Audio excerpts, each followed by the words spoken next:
Welcome to the Daily Plunge. We are looking at Psalm 105, verses 23 through 45. This psalm is about how God makes his nation of priests. And one of the things to remember is that the world, this earthly, temporal world, this short-term thinking, selfish, God-rejecting world, they hate God. They reject his kingdom, and they reject his kingdom people. And so to make a nation of priests for himself, God allowed his people to go into Egypt, and then they are made slaves. And in the midst of those slaves, God lifts up Moses and Aaron. He chooses them, and he chooses them because they know him, so that they can guide the rest of the people in that.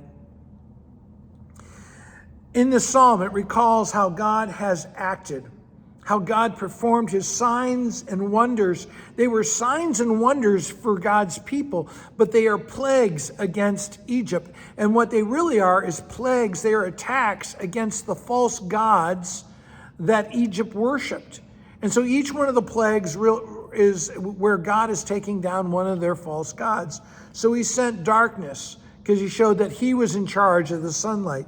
He turned the water to blood, because he showed that he was in charge of the Nile River. He sent frogs. He sent swarms of flies. Both of those were God images in Egypt. He turned rain to hail, right? And destroyed their crops. And then God smited and shattered their trees and their vineyards to show that he is the one who brings about fertility and prosperity. And then he sent locusts and an army of locusts and grasshoppers to eat up every last green blade left. They consumed everything. And finally, out of the lips of Pharaoh's own curse, God smites the firstborn so that the fruits of their manhood would be destroyed. And he shows that he is the giver of life. God does all this because Egypt rebelled against his word and against his kingdom and against him. And God allows his people to be hated and despised in this world so that it's his glory that shines through. Just like when Jesus healed the blind man in John chapter 9, he said this was done so that the glory of God might be revealed. Egypt was so glad to be rid of the Israelites, but this did not bring them to worship God. They still hated God. They still hated God's kingdom people. They were just happy to not have to look at them, to just get rid of them. And you think about how the world in our own time wants to not have to see the church at all.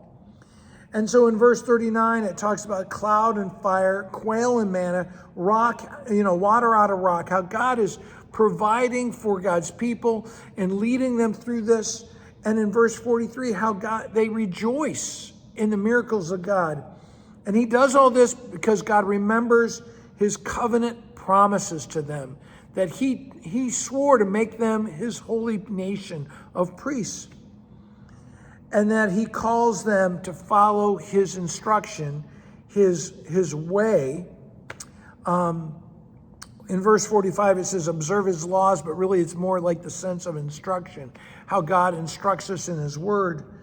And why? So that they might live for the praise of God, so that we could dwell in that goodness and rejoicing. Well, hey, thanks, friends. If you like the Daily Plunge, please like it, share it with others, subscribe. Have a blessed day.